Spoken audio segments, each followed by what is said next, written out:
see your voices. Show us some support. Okay, are we ready to go? Okay, good evening everyone. My name is Justin. My name is Rick. And we represent the disgruntled students of the Labor Law class of Summer School Waskesiu. We feel that we need to take this moment to praise our facilitators, Linda and Mark, for sharing their incredible knowledge and experience with us over the past 4 days. The consensus among the class is that everyone was very pleased with the layout of the course and found the material and class discussion to be very informative and interesting. That is why we would like to relieve Linda and Mark of all responsibility and involvement of what we are about to do. Put it simply, they have no clue. That is why it brings me great pleasure to announce that the Labor Law class will not be performing a skit this evening. Yes, it's true that all of us have collectively agreed to not involve ourselves in the skit concept, which continues to cast a dark shadow over the summer and winter school events. To illustrate our point, we have used all of our knowledge and our resources, which was recently attained in our labor law course over the past couple days. Number 1, OHS Section 23, right to refuse. We reserve the right under this provision to refuse performing the skit because of the numerous health risks it imposes. Number 2, OHS Section 4A, duties of the student. Every student shall take reasonable care to protect his or her health and safety and the health and safety of other students. For example, anxiety and stress from the skit. Number 3, Workers' Compensation Act. We would like to refer to the new ability which allows students in CUPE school to claim stress as part of the coverage under the workers' compensation. Examples of stress?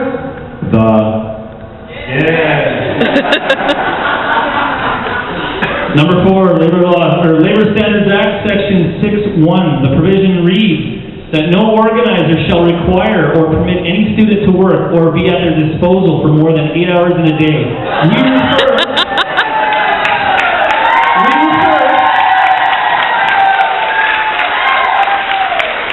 We refer to the excessive work required to prepare and perform the skit after class time hours. Number 5, Labor Standards Act, Section 13.1(1)A. An organizer shall give notice to the students of the time when work begins and ends over a period of at least 1 week. No such notice was given regarding the requirement of the...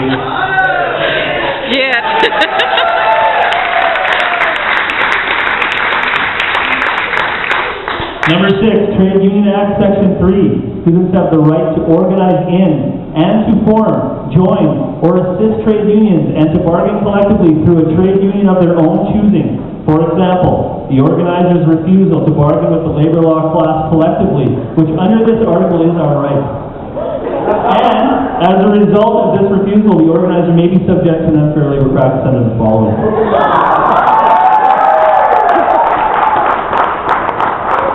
Number 7, Trade Union Act, Section 11(1)(c). It shall be an unfair labor practice for an organizer to fail or refuse to bargain collectively with representatives representing the majority of students in an appropriate unit. Number 8, Essential Services Act, Section 10(1). If the class believes that the Essential Services Act can be maintained using fewer students than the number which was set out by the organizers, the students may apply to the LRB for an order to vary the number of students who must perform. For example, since the organizer has deemed the performance of a skit as being an essential service by all of the members of the labor law class, the class may apply to the LRB regarding the number of students required under this section.